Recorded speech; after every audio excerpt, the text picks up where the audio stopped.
ಹಾಗೆ ಪೂಜೆಗೆ ಸೌತೆಕಾಯಿ ಅಜ್ಜಿ ಮಾಡಿರೋ ಉಪ್ಪಿನಕಾಯಿ ಯಾಕೋ ಏನೋ ಪ್ಲಾನ್ ಅಂತ ಅಂದ್ರೆ ಲಾಸ್ಟ್ ಇಯರ್ ಒಬ್ಬೊಂಡೆ ಬನ್ನಿ ಅಂತ ಹೇಳ್ದೆ ನಾನು ಇವತ್ತು.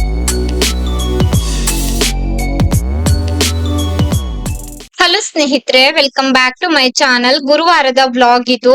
ಬೆಳಿಗ್ಗೆನೆ ನಾನು ಮನೆ ಕ್ಲೀನಿಂಗ್ ಮುಗಿಸಿ ಸ್ನಾನ ಮುಗಿಸಿ ಬಾವಿಗೆ ಹೋಗಿದ್ದೆ ನೀರ್ ತರೋದಕ್ಕೆ ಅಂತ.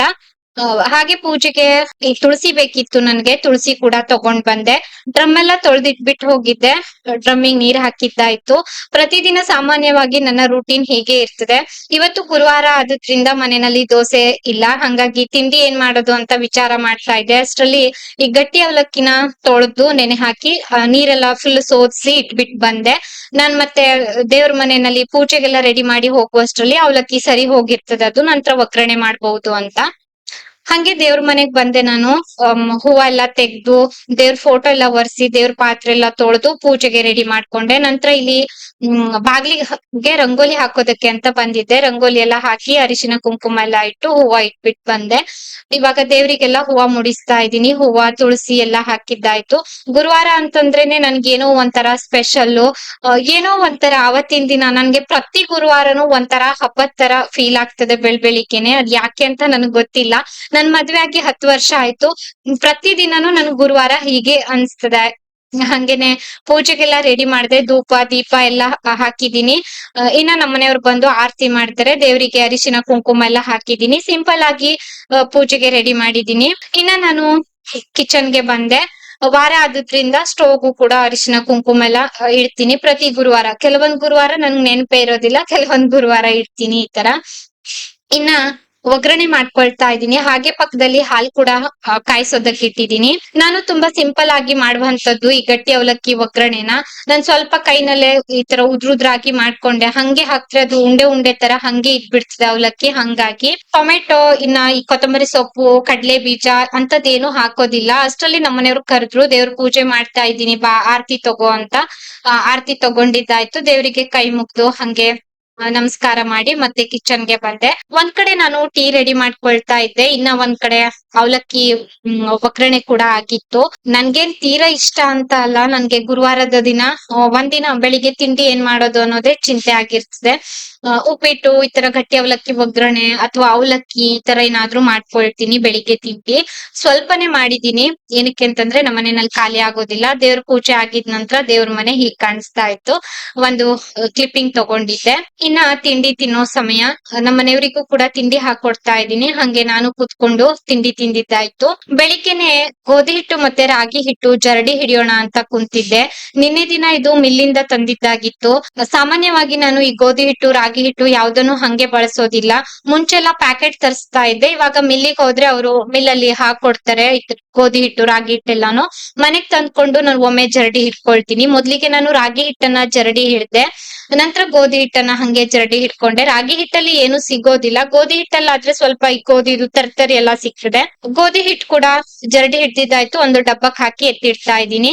ರಾಗಿ ಹಿಟ್ಟು ಸ್ವಲ್ಪ ಮಿಕ್ತು, ಎಲ್ಲಾನು ಈ ಡಬ್ಬದಲ್ಲಿ ಹಿಡಿಯೋದಿಲ್ಲ, ಅದನ್ನ ಕವರ್ ಅಲ್ಲಿ ಇಟ್ಟೆ. ಇನ್ನ ಒಂದು 2 days ಅಲ್ಲಿ ಖಾಲಿ ಆಗ್ತದೆ ಆ ರಾಗಿ ಹಿಟ್ಟು. ಎಲ್ಲಾನು ಡಬ್ಬ ಇಟ್ಬಿಟ್ಟು ಹಂಗೆ ಇಲ್ಲಿ ಕ್ಲೀನ್ ಮಾಡ್ಕೊಂಡೆ. ಒಮ್ಮೆ ಪೇಪರ್ ಹಾಸ್ಕೊಂಡೇನೆ ಕಾಳ್ಸಿದ್ದೆ, ಆದ್ರೂ ಸ್ವಲ್ಪ ಆ ಕಡೆ ಈ ಕಡೆ ಎಲ್ಲ ಚಲ್ಲಿತ್ತು. ಎಲ್ಲಾನು ನೀಟ್ ಮಾಡ್ಕೊಂಡು ಮನೆ ಕೆಲ್ಸ ಎಲ್ಲ ಮುಗಿಸ್ಕೊಂಡು ಅಡ್ಗೆ ಮಾಡೋದಕ್ ಬಂದಿದ್ದೆ. ಅಡ್ಗೆ ಕೂಡ ಮುಗೀತು. ಇವತ್ತು ಊಟಕ್ಕೆ ಬದನೆಕಾಯಿ ಗೊಜ್ಜು, ಹಂಗೇನೆ ದಾಲ್ ಮಾಡಿದ್ದೆ. ಈ ಆಲೂಗಡ್ಡೆ ಎಲ್ಲ ಹಾಕ್ಬಿಟ್ಟು ಮಾಡಿದ್ದೇವೆ. ಇನ್ನು ಉಪ್ಪಿನಕಾಯಿ ನೀರಿಗೆ ಅಂದ್ರೆ ಉಪ್ಪು ನೀರಿಗೆ ಹಾಕಿದ್ದು, ಮಸಾಲೆ ಎಲ್ಲ ರುಬ್ಬಿ ಹಾಕಿದ್ದಲ್ಲ. ಈ ಉಪ್ಪಿನಕಾಯಿನ ನಮ್ಮ ಪಕ್ಕದ ಮನೆಯವ್ರು ನನ್ಗೆ ಕೊಟ್ಟಿದ್ದಾಗಿತ್ತು, ನನ್ಗೋಸ್ಕರ ಅಂತ ಒಂದು ಡಬ್ಬದಲ್ಲಿ ಕೊಟ್ಟಿದ್ರು. ಚೆನ್ನಾಗಿತ್ತು ಉಪ್ಪಿನಕಾಯಿ.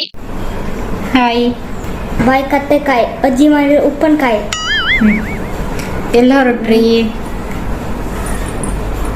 ಶಾಪಿಂಗ್ಗೆ? ಹಾ, ಬುಕ್ಸ್ ಎಲ್ಲ ಮತ್ತೆ ಚಿಕ್ಕಮ್ಮಗೆ ಏನ್ ತರ್ತ್ರಿ ಸ್ನ್ಯಾಕ್ಸು? ಇತ್ತತ್ತೆ ಮತ್ತೆ ಸುದ್ದಿ.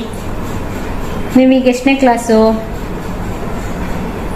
4. ನನ್ನ ಮಗ 4ನೇ ಕ್ಲಾಸ್. ದೊಡ್ಡವನಾದ. ಚಿಕ್ಕಮ್ಗೆಲ್ಲ ಬೇಕಾದದೆಲ್ಲ ಕೊಡಿಸ್ತಾವ.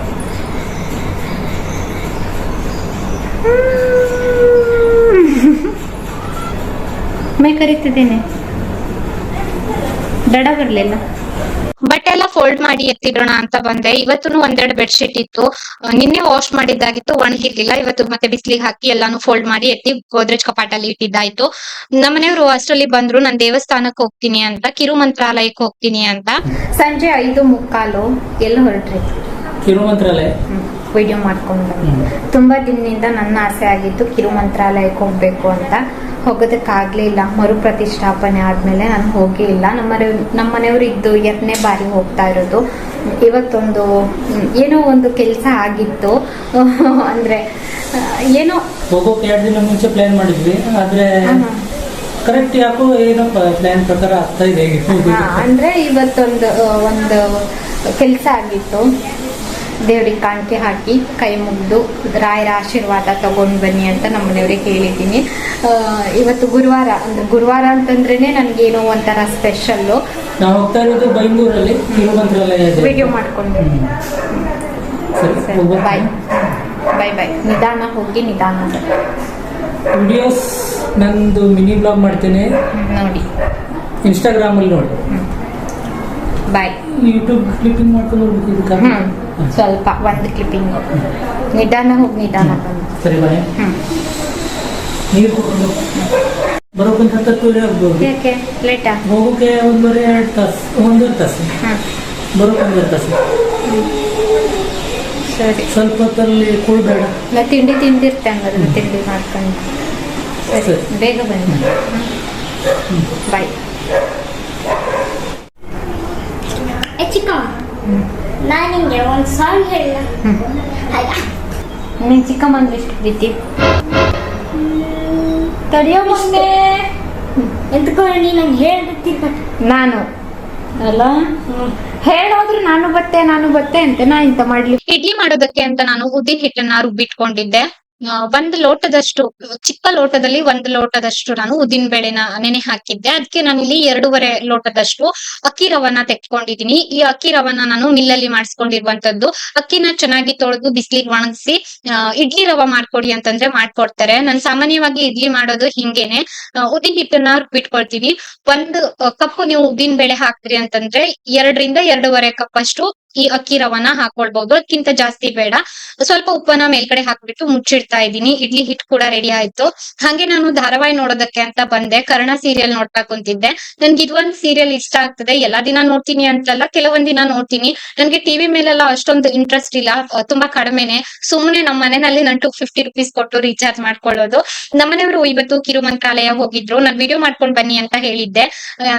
ಹೀಗೆ ಸಡನ್ ಆಗಿ ನಿನ್ನೆ ದಿನ ಡಿಸೈಡ್ ಮಾಡ್ಕೊಂಡು ಸಂತೋಷ ಮತ್ತೆ ನಮ್ಮ ಮನೆಯವರು, ಇನ್ನ ಗುಂಡ ಸಾಯಿ ಅವನ ಹೆಸರು, 3 ಜನ ಸೇರ್ಕೊಂಡು ಹೋಗಿದ್ರು. ಸಾಯಿ ನಮ್ಗೆ ತುಂಬಾ ವರ್ಷದಿಂದ ಪರಿಚಯ, ತುಂಬಾ ಒಳ್ಳೆ ಹುಡ್ಗ. ಯಾವಾಗ್ಲೂ ನಮ್ಗೊಂದ್ ಒಳ್ಳೇದ್ ಬಯಸೋನು, ಆಯ್ತಾ. ಚಿಕ್ಕವರಾಗ್ಲಿ ದೊಡ್ಡವರಾಗ್ಲಿ ಒಳ್ಳೇದ್ ಬಯಸೋರು ಸಿಗೋದು ತುಂಬಾ ಕಡಿಮೆ. ಇವತ್ತಿನ ದಿನ ಏನ್ ಸ್ಪೆಷಲ್ ಅಪ್ಪ ಅಂತ ಅಂದ್ರೆ, ಲಾಸ್ಟ್ ಇಯರ್ ಲಾಸ್ಟ್ ಇಯರ್ ಪ್ರತಿಷ್ಠಾಪನೆ ಆಗಿತ್ತಲ್ವಾ ಕಿರು ಮಂತ್ರಾಲಯದಲ್ಲಿ, ಅದ್ರದ್ದು ವರ್ಷದ ಪೂಜೆ ಆಗಿತ್ತು. ಇವ್ರಿಗೆ ಗೊತ್ತೇ ಇರ್ಲಿಲ್ಲ, ಹಂಗೆ ಹೋಗಿದ್ದಾಗಿತ್ತು. ಹಿಂಗೆ ಸಡನ್ ಆಗಿ ಹೋಗ್ಬೇಕಂತ ಅನ್ಕೊಂಡು ಹೋಗಿದ್ದಾಗಿತ್ತು. ನಮ್ಮನೆಯವ್ರು ಹೇಳ್ತಾ ಇದ್ರು, ಎಷ್ಟು ಖುಷಿ ಆಯ್ತು ಅಂತಂದ್ರೆ ಹೇಳೋದಕ್ ಸಾಧ್ಯ ಇಲ್ಲ. ನಮ್ಗೆ ಗೊತ್ತಿಲ್ಲದೆ ಹೋಗಿದ್ದಾಗಿತ್ತು. ಊಟ ಎಲ್ಲ ಇತ್ತು ಇವತ್ತು. ಅಂದ್ರೆ ತುಂಬಾ ವಿಶೇಷ ಪೂಜೆ ಸಿಕ್ತು ರಾತ್ರಿದು ಅಂತೆಲ್ಲ ಹೇಳ್ತಾ ಇದ್ರು. ರಾಯರ ಆಶೀರ್ವಾದನೆ ಹಾಗೆ ಅಲ್ವಾ, ನಮ್ಗೆ ಗೊತ್ತೇ ಇರೋದಿಲ್ಲ. ದೇವ್ರು ಯಾವಾಗ ಏನ್ ಕೊಡ್ಬೇಕು ಅದನ್ನ ಕೊಟ್ಟೇ ಕೊಡ್ತಾರೆ. ಆದ್ರೆ ಅದನ್ನ ಕಾಯ್ಬೇಕು ನಾವು ಅಷ್ಟೇನೆ. ಒಳ್ಳೇದ್ ಮಾಡೇ ಮಾಡ್ತಾರೆ ಸ್ನೇಹಿತರೆ.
ಕೂಡ ಕಿರುಮಂತ್ರಾಲಯ ಹೋಗ್ಬೇಕು. ಯಾವಾಗ ಹೋಗ್ತೀನಿ ಅಂತ ಗೊತ್ತಿಲ್ಲ. ರಾಯರು ಆದಷ್ಟು ಬೇಗ ನನ್ನನ್ನು ಕೂಡ ಕರೆಸ್ಕೊಳ್ಳಿ. ತುಂಬಾ ದಿನದ ಆಸೆ.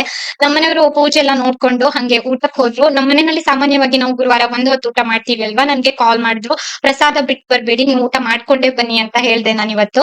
ಹಂಗೆ ಊಟ ಎಲ್ಲ ಮುಗಿಸ್ಕೊಂಡು ಬಂದ್ರು. ದೇವ್ರ ದರ್ಶನ ನಿಮ್ಗೂ ಕೂಡ ಮಾಡ್ಸಿದೀವಿ. ಇವತ್ತಿನ ವಿಡಿಯೋನು ಕೂಡ ನಾನು ಇಲ್ಲಿಗೆ ಎಂಡ್ ಮಾಡ್ತಾ ಇದ್ದೀನಿ. ವಿಡಿಯೋ ನೋಡಿದಕ್ಕಾಗಿ ಧನ್ಯವಾದ.